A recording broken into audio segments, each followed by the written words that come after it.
Wherever you are, we welcome you. Wherever you come from, we welcome you. Whoever you love, we welcome you.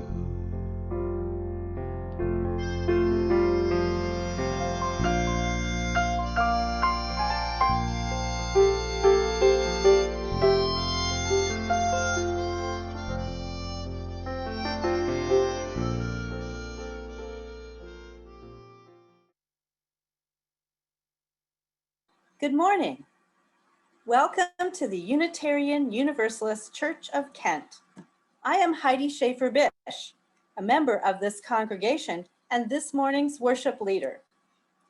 Thank you for joining us this morning on July 4th, Independence Day, as we gather virtually once again. Once again, welcome.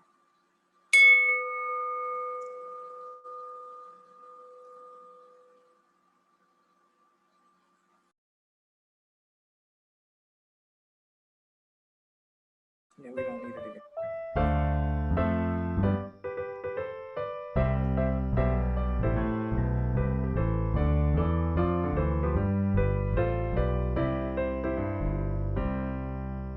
A roof and a floor and a lot of walls and doors make a building. A bank and a school and a lot of other buildings make a town. A river and a road and a lot of little towns make a county. A capital and industry and lots of other counties make a state. But what makes it grand? What makes it great? It's when we help each other keep calm and cooperate, shoulder to shoulder, sisters and brothers, building up each other, building community. Then the state of our union won't be a state of confusion, but a friendly communion. A place where you and me can live in harmony like a happy family. It's only human to serve humanity.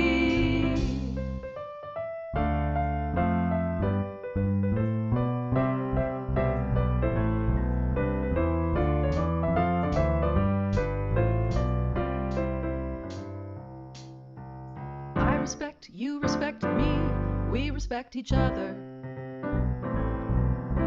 We stand up for each other's rights like a sister or a brother.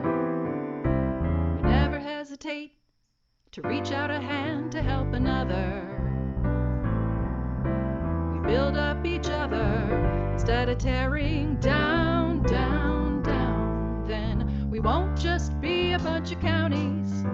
We won't just be a bunch of towns. We won't just be a bunch of states. We'll be something much more great. And the state of our union won't be a state of confusion, but a friendly communion. A place where you and me can live in harmony like a happy family. You know it's only human to serve humanity. From the state of Maine to the Golden Gate, from the Carolinas to the Bering Strait, from Hawaii to the Buckeye State, a friendly communion. We need to learn to cooperate. Let's start today, 'cause it's never too early. Then love and harmony will be the state of our union. Then love and harmony will be the state of our union.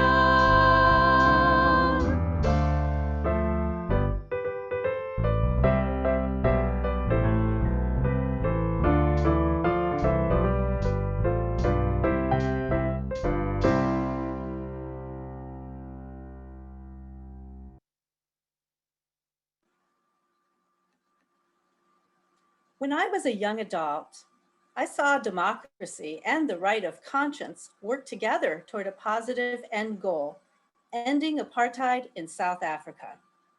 I participated in a 65-day sit-in at our UC Santa Cruz library and attended teach-ins and demonstrations across the UC system. The culmination was that the regents of the University of California voted to divest university funds from South Africa to help end apartheid. This positive experience of petitioning leaders and having them listen, debate, and shift their opinions and actions left a strong impression on me. In 2007, I was elected to Kent City Council, and I still have the privilege of serving my community in this way. In a highly competitive race, I knocked on people's doors, listened to their ideas and opinions, and felt increasingly committed to ensuring their voices were heard in policy decisions. I still remember many of these people, and many more I have met since, as I and 8 other council members make decisions for our city. Often members of the community bring issues to us. People in this congregation tend to be some of the most active citizens. I've seen many of you come to council chambers to voice your informed opinions, including on our annual Democracy Day, a ballot initiative several of you helped to get passed. Its purpose is not just to celebrate democracy, but also to point out where we are falling short, especially due to the influence of money in politics. Some of you have also come to council to move us forward on passing LGBTQ anti-discrimination laws and to speak to issues of racial and environmental justice. I've seen many of you working at the polls, supporting candidates, and volunteering to serve on our city's boards and commissions, as well as serving in leadership positions for our church community. We have a high proportion of active voters in our congregation, and I see how much we value the democratic process and the right of people to exercise their conscience through their voice as well as their vote. Our 5th principle, the right of conscience and the use of the democratic process, emphasizes the reverence we hold for the goals of inclusion and the right to voice dissent and give consent. In the recent Rebuilding Democracy issue of the UU World, the Reverend Susan Frederick Gray, president of the UUA, said, "Unitarian Universalist commitment to justice, equity, and democracy is not just political or moral, it is fundamentally theological. Democracy is embedded in our theology, grows from our affirmation of the worth and dignity of the individual, our first principle. It is developed further by the knowledge that we are all interconnected, our 7th principle. Our principles reflect and challenge us to live our values. Today, we are seeing state legislators work brazenly to reduce access to the polls. And I wonder, what do they value? What principles are guiding them? Do we have different definitions of democracy and of who should be in the circle? Is our democracy broken? Or has it just not achieved its full potential? Do we need a new covenant that underlies and includes democracy and moves us beyond mere representation and Robert's Rules of Order? Today, July 4th, is Independence Day, 245 years since our nation's birth and the start of a new vision of democracy. It is a practice that is continually being shaped from the town halls of colonial New England to modern day electoral politics. Through a variety of voices, we will take a brief look at the roots and history of democracy in America, the present state of our democracy, and a positive vision of what could lie beyond democracy if we truly embrace inclusivity. Come, let us worship together. Each one of us matters and has a say in our UU version of democracy.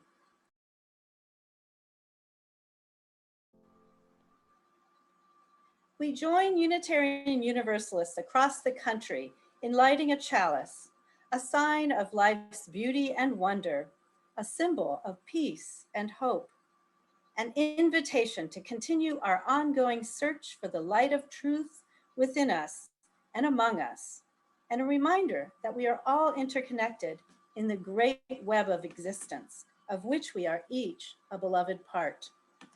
As I light our shared chalice, I invite you to light your home chalice.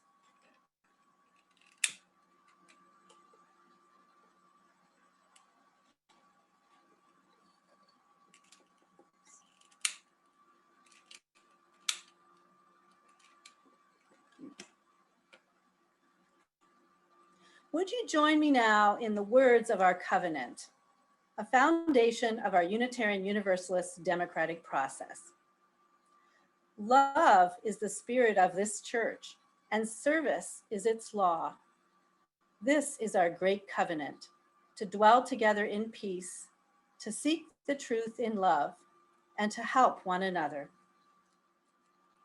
I now invite us to turn into a time of stillness, to turn inward, to connect with the love that is at the very heart of life itself, to reflect on the mysteries of life, and to remember once again that we are connected to each other and to all of life as part of the great interconnected web.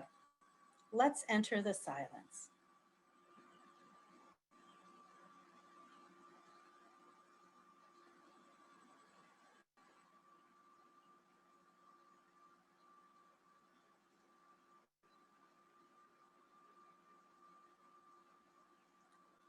In the spirit of being a community of compassion and care, please use the chat box to share with us your sorrows and losses.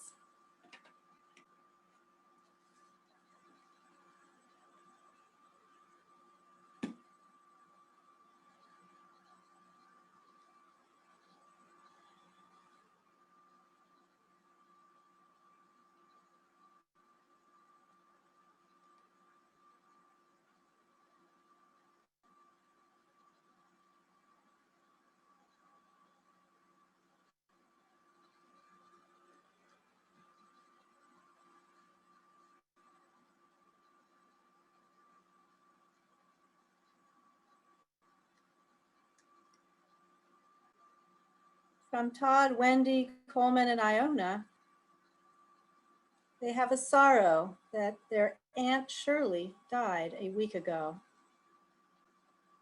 Raven, Luna Black Raven, has asked for light for their partner that continues to struggle with her dark cloud. May she see light. From Alyssa Lamb, I can still use prayers, please. May it be so. From Vivian, Sandlund, my daughter Anna is still on crutches 2 weeks after a car ran over her foot. Let's hold Anna in the light. From Deborah Newberry, Deborah's sister Jeannie, who lived in New Jersey, died 2 days ago. We share your sorrow. Spirit of life and of love, mystery in which we find strength and common purpose. We turn our minds and our hearts toward one another as we hold in this circle of care and concern all who need our love and support. Those we've named and those who are in our hearts and thoughts. As each of us faces life's challenges, losses, and struggles, may we find strength and hope in knowing that we are not alone, that we are held in love itself, a love that embraces us and sustains us. Once again, using the chat box, I invite you to share your joys with us. From Blaine Vesley, he says he's enjoying the company of his parents, Delmer and Marlene, this week from Wisconsin. Hasn't seen them since 2019. From Colleen Tolle, she has a joy that her big brother is home and doing well. With gratitude for these and every blessing we receive in life, for the gift of life itself, for the companionship of one another on life's journey, for the hope and the possibilities we discover together, we say, Amen.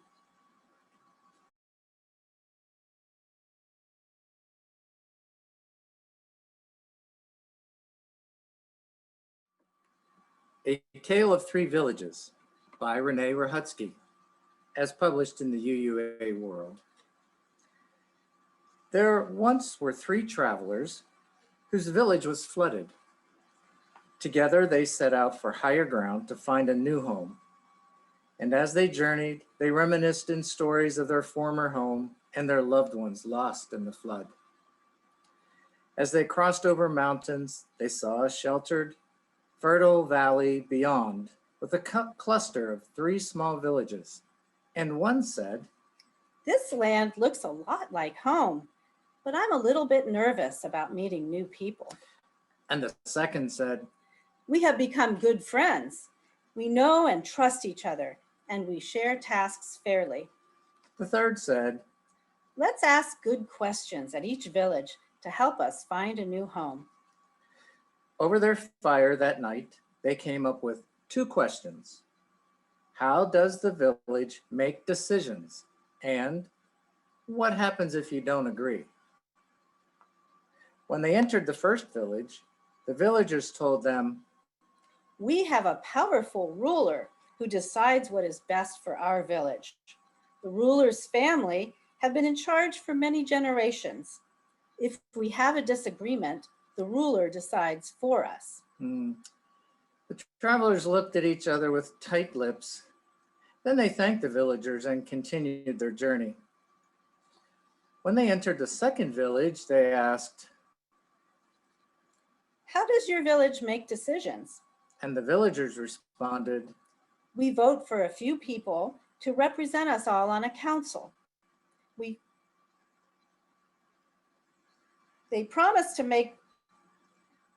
vote for people who promise to make decisions that are the best for us."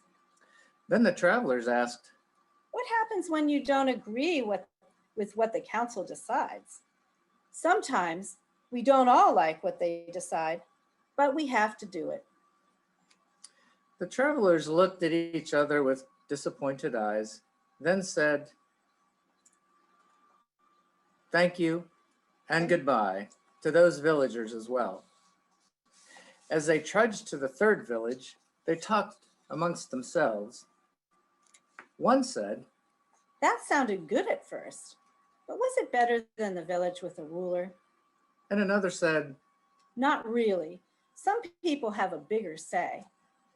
The third said, "After the others vote for them, the people on the council can do whatever they want." Randy and I will read about the third village after the reflections from our three speakers.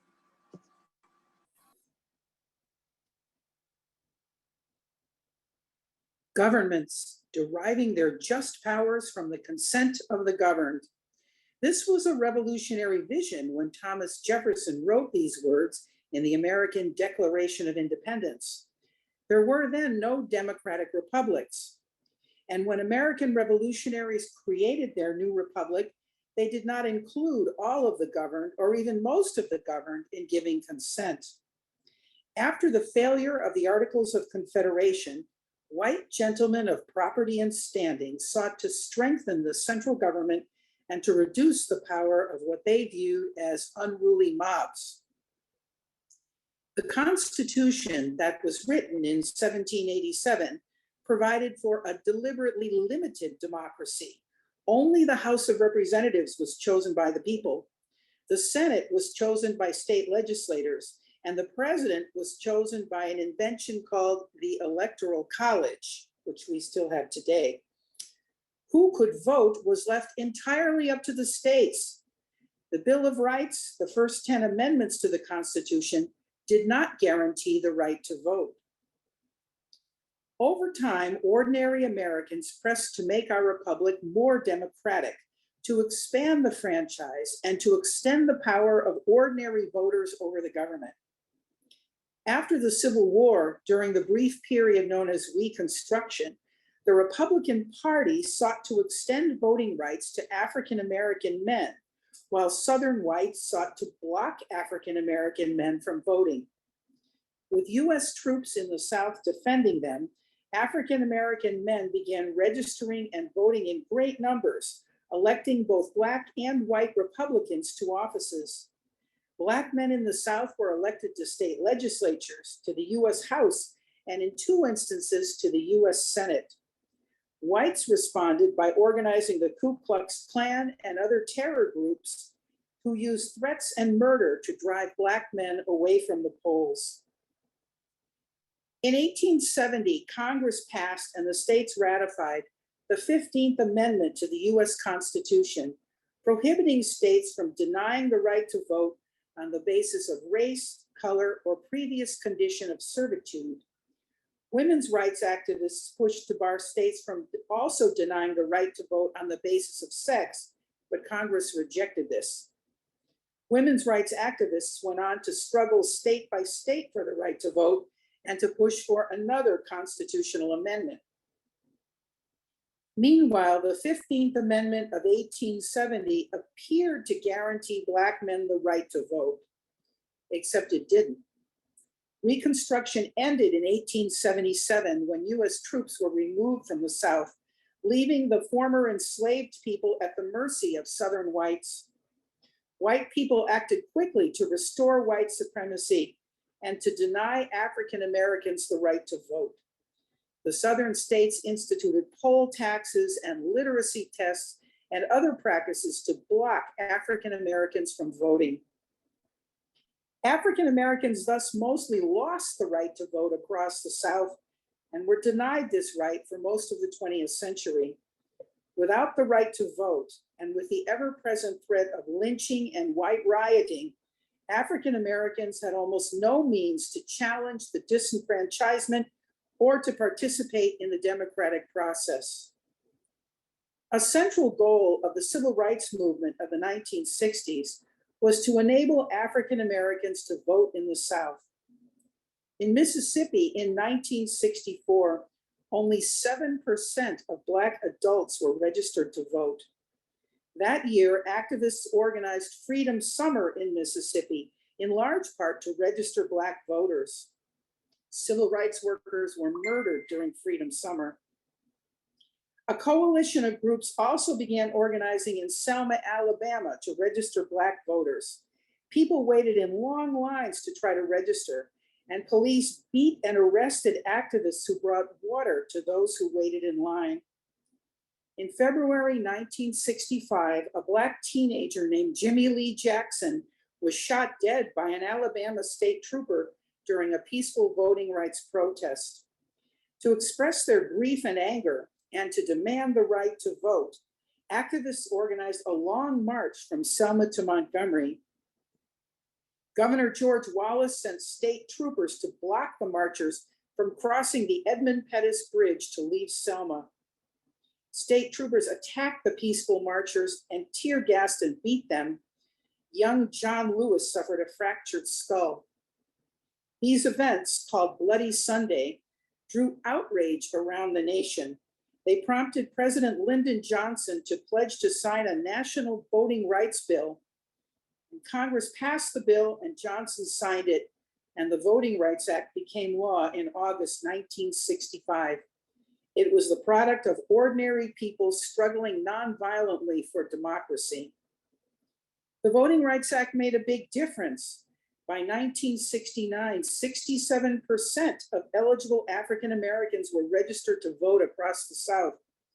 Under the new law, the federal government sent examiners into the South to ensure compliance, and Southern states were required to clear in advance any plans to change voting laws. This was called pre-clearance. Sadly, in 2013, a divided US Supreme Court ruled that the formula in the Voting Rights Act for pre-clearance was outdated and thus unconstitutional, and the court in effect abolished federal pre-clearance under the Voting Rights Act. Since this court ruling, states dominated by Republican legislatures have pushed for a variety of laws that make voting more difficult for many people, including people of color. States have moved to reduce early voting, to reduce the number of polling places, to require extra voter identification, and to limit the use of mail-in ballots. Critics have charged that this is a revival of the old voting restrictions from the Jim Crow era that denied voting rights to African Americans. And then this past Thursday, the Supreme Court announced that by a vote of 6-3, they would strike another blow, allowing states to enact pretty much whatever voting restrictions they want. This just happened a few days ago. This past week's ruling effectively wipes out the Voting Rights Act. In our past, people have struggled and some people have died for everyone to gain the right to vote. Ordinary Americans have long struggled to make our society more democratic. Today, we are seeing forces of reaction seeking to reverse these changes, to limit voting and to limit democracy. This is our time as UUs to renew the struggle for voting rights, to make ours a truly democratic republic run by the consent of the governed.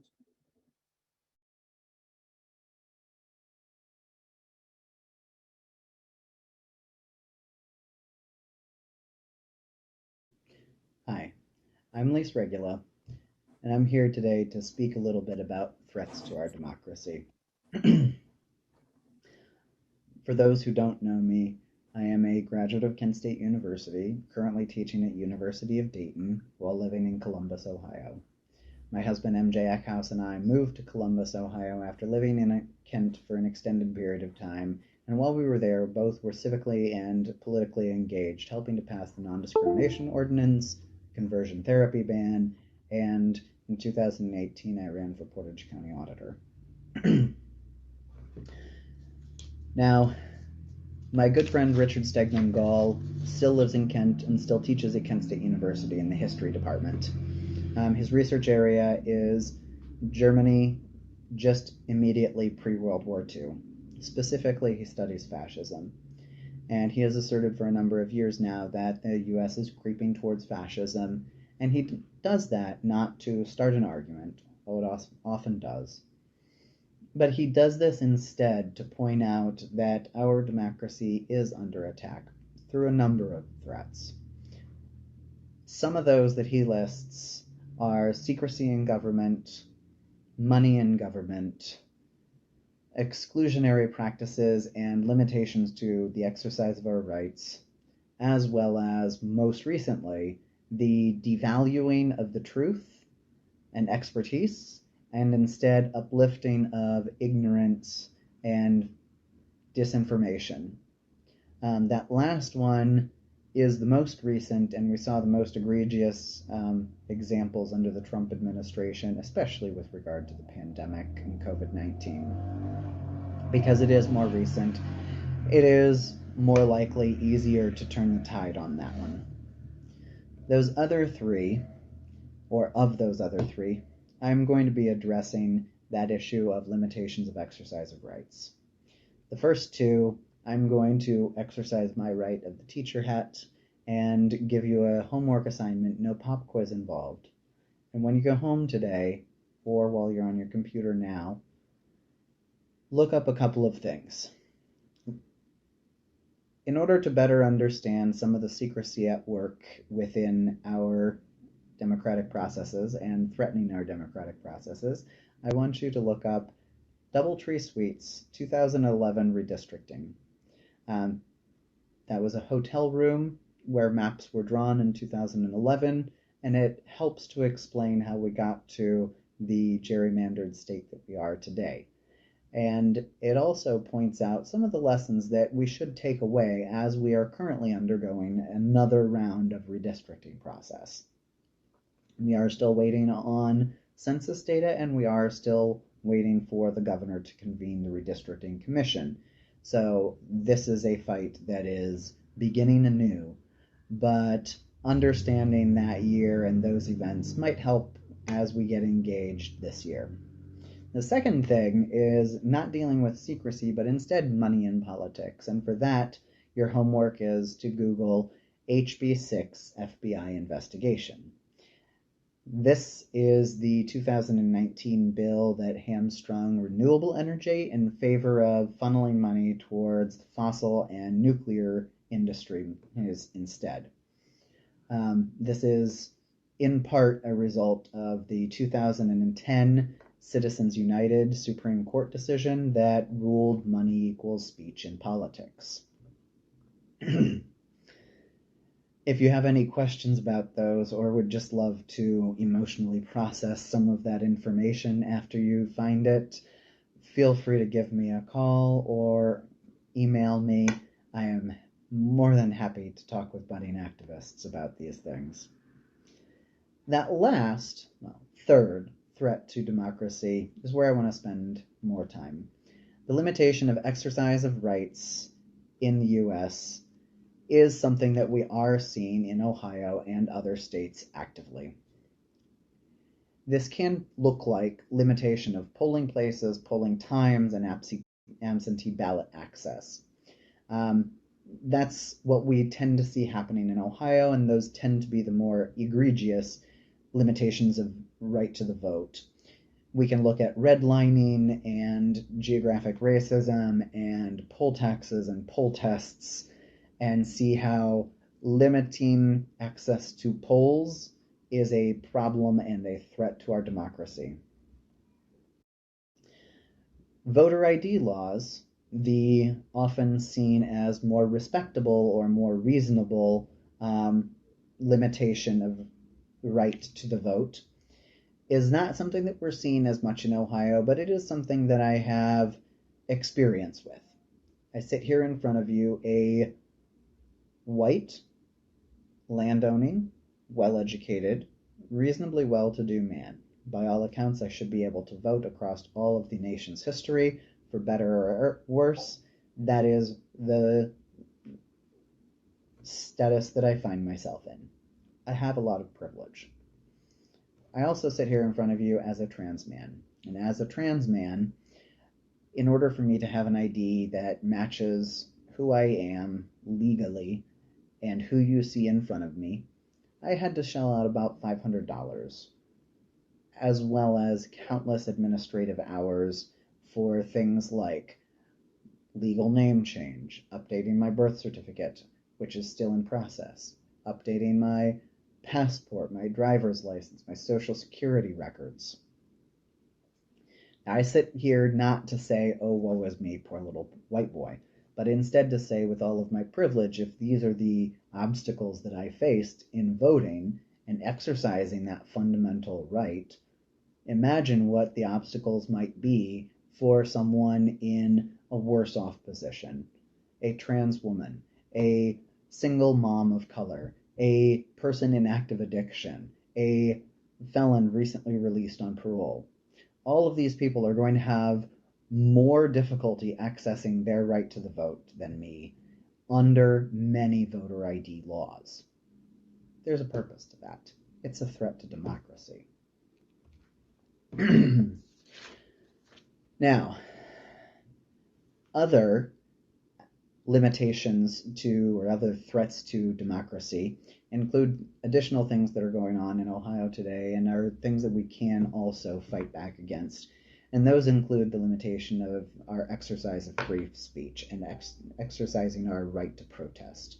There are currently in the Ohio State House bills under consideration that would do just that, including making it a criminal offense to mentally interfere with a police officer. Those are threats to our democracy. By limiting or criminalizing the exercise of free speech, what we are doing is making it harder for people who are already facing a stacked system to have their voice heard. Luckily, and this is where I'm going to end up, luckily, we have seen people exercising those rights more frequently. Ever since last year in the George Floyd murder, we have been seeing people coming out in droves, not just against police violence, but standing up in general for our democracy. And this is where I want to end on a high note, because yes, I have covered a lot of threats. Those threats are a response to the realization that those in power who want to keep a stacked system in place are losing. They are losing in the demographic numbers. They are losing in the polls. They are becoming obsolete. And if we keep pushing, there are more of us who value social justice, who value community, who value others, than there are of them. And so long as we fight, and so long as we continue to do the next right thing, I have hope, because the times they are a-changin'.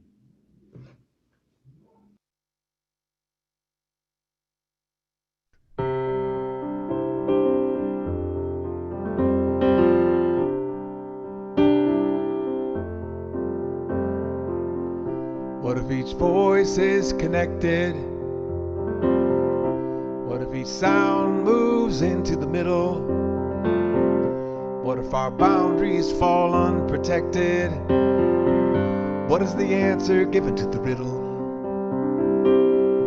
What if a smile could break a fist? What if the road just ended with a kiss? What if the journey is loving one another? What if each moment felt like this? Whose democracy you living in? Whose revolution is American?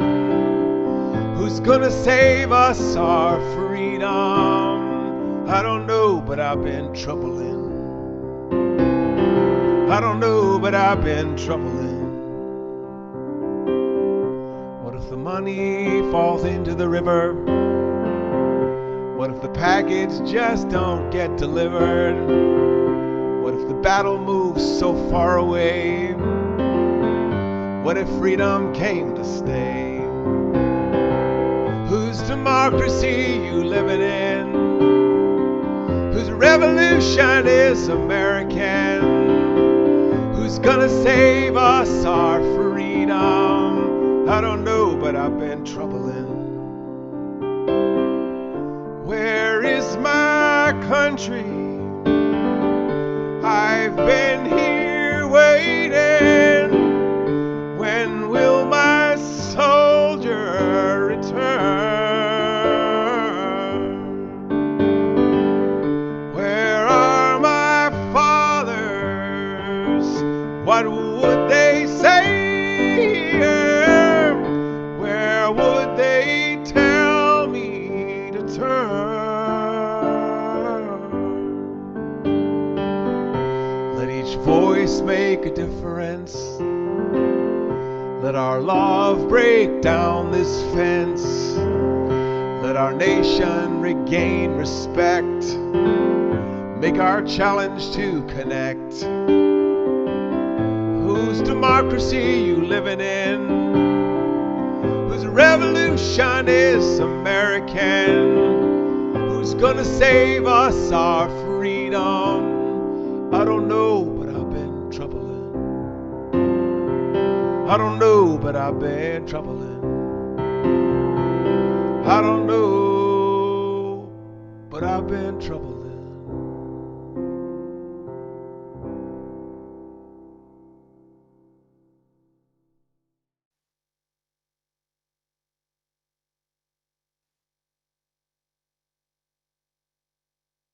A lot of my work at the UUA, the Unitarian Universalist Association, is organizational development. helping congregations understand themselves as living systems. My sabbatical project 3 years ago was to do a deep dive into permaculture, a way of looking at the world by learning and understanding patterns inherent in nature and mimicking them in our gardens. There is a branch of permaculture called social permaculture that looks at similar patterns in our communities. Just as we are learning that the forest is not just a group of individual trees, we are learning that organizations are not just a group of individual people. Just as we are learning that monocultures of trees or crops hurt the soil and invite disease, we are seeing how colonialism and white supremacy are hurting the planet and inviting fascism. I want to spend most of my time talking about the patterns that create a healthy, mutual, life-giving community. But first, I want to name some of the patterns that are unhealthy. We have inherited patterns of domination, exploitation, and oppression that come from the extractive mindset of our forebears. For-profit businesses and corporations try to extract as much short-term financial value from their workers as possible, often without consideration for what is healthy or sustainable, and at huge human cost. We see customers treating clerks or wait staff as if they were lowly servants who deserve to be yelled at, or worse. These patterns also play out in not-for-profit corporations, where staff is often overworked and underpaid. The difference is that they are exploited in the service of mission rather than in the service of profit. These patterns can even show up in our congregations, in how we approach the volunteer labor that is the lifeblood of our church communities. Many common idioms use the language of extraction, exploitation, coercion, or hierarchy. What is the message when we talk about the pipeline to leadership, a fire hose of information, burning the candle at both ends, or whipping a committee into shape that is trying to be the beloved community?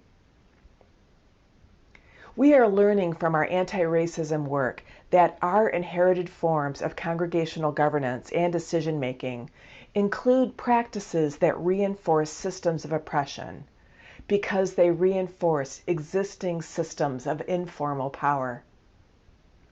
Robert's rules and policy governance are great for getting things done, but they are based on an ethos that is designed to prevent disruptions that could threaten existing systems of power.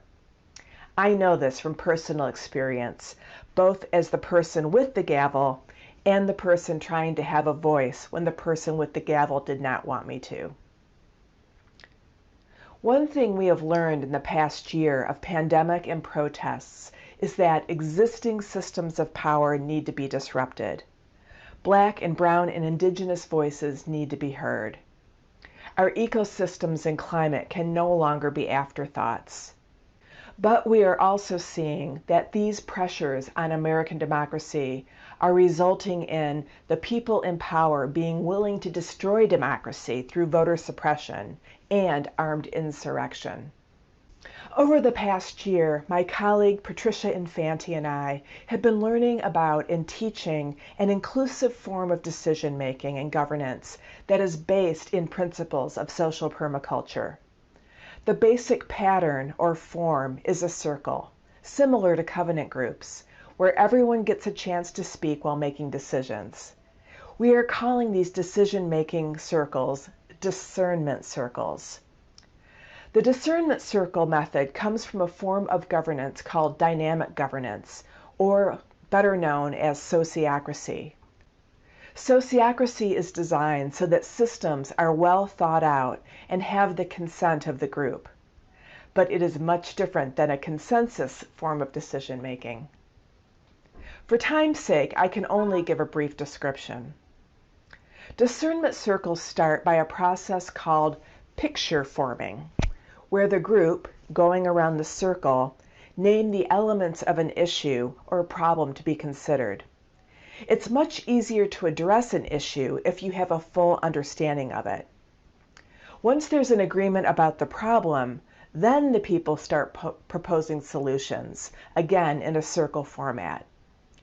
The ideas are then judged using the shared understanding of the issue. Everyone in the circle needs to consent to the final decision of the group, and consent cannot be withheld just because of a personal preference. Consent can only be withheld if the decision does not address the concerns that were agreed upon by the group, the decision is not in alignment with the group's purpose or mission, or if harm would be caused by the decision. When I've used this discernment circle process, I've found that the decisions end up being more sound, and we have a lot less ego and drama in the process. As we begin to transition to our new post-pandemic normal, we have an opportunity to build resilience into our communities by building up healthy and inclusive communication structures. We have an opportunity to move forward in ways that are based in our values of mutuality and consent. We have an opportunity to be a model of beloved community that reflects both our Unitarian and Universalist values of radical love and radical inclusivity. Let us widen our circle of concern by being that community. Amen and blessed be. In the opening of the story, we went with the travelers who lost their village to two possible new villages where they learned about the governing process and what happens when people disagree. So let's return to the story to find out about the third village. So in the third village, they soon found some villagers to ask about decision-making there.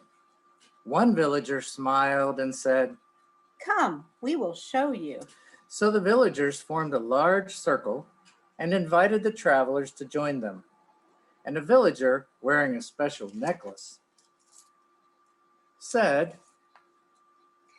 "We welcome you into our circle.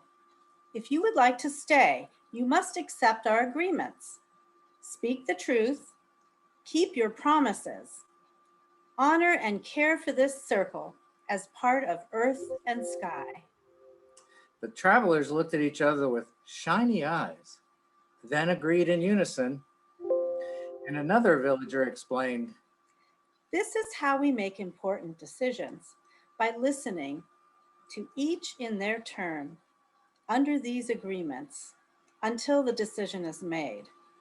This is also how we disagree, by listening to each in their turn. Sometimes we agree to disagree, but we disagree in respect and peace. The travelers smiled widely. They had found their new home.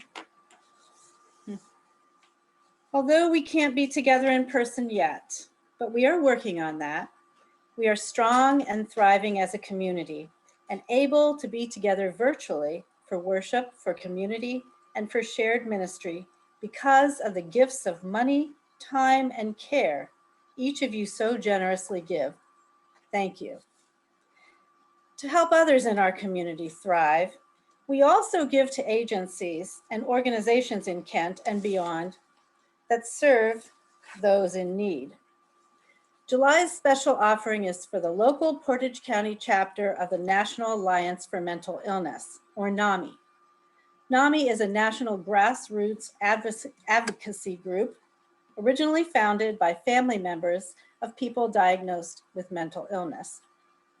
Their mission is to improve the lives of people living with mental illness. As a person who works in behavioral health care and who advocates every day for people who are impacted by poor mental health and often by co-occurring conditions, I urge you to think about what our community would be like without groups such as NAMI. They are lifelines to many people in our community and their families.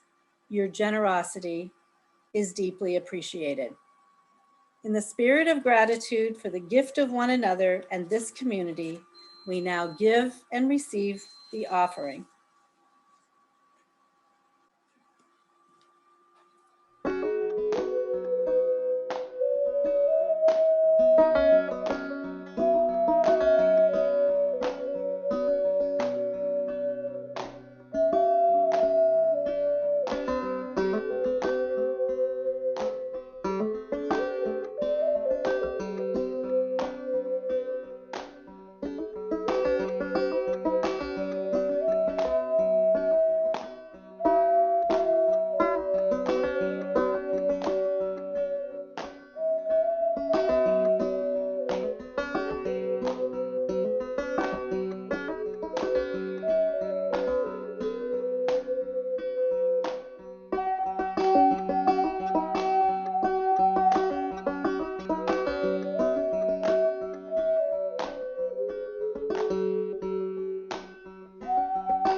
Thank you all for your patience through this long service.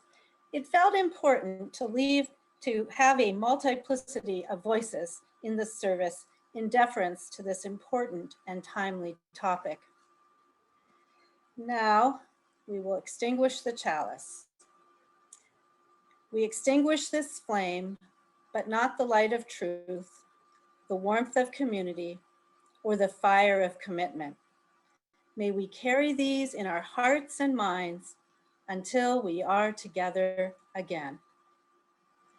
Democracy depends on the right of conscience, which is why they are linked in our fifth principle.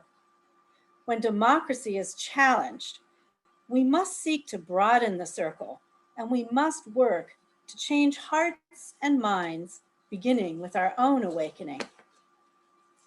And in the words of the 44th President of the United States of America, President Barack Hussein Obama, change will not come if we wait for some other person or if we wait for some other time.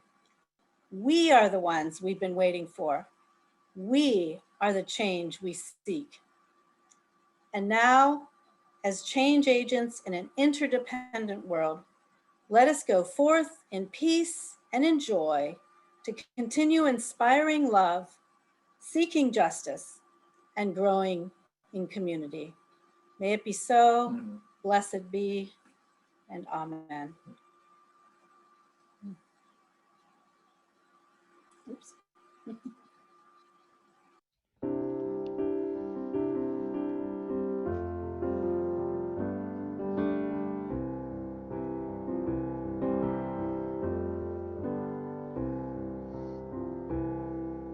You got a light inside you. Go on your way in peace. So shine that light, the light inside you.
always feel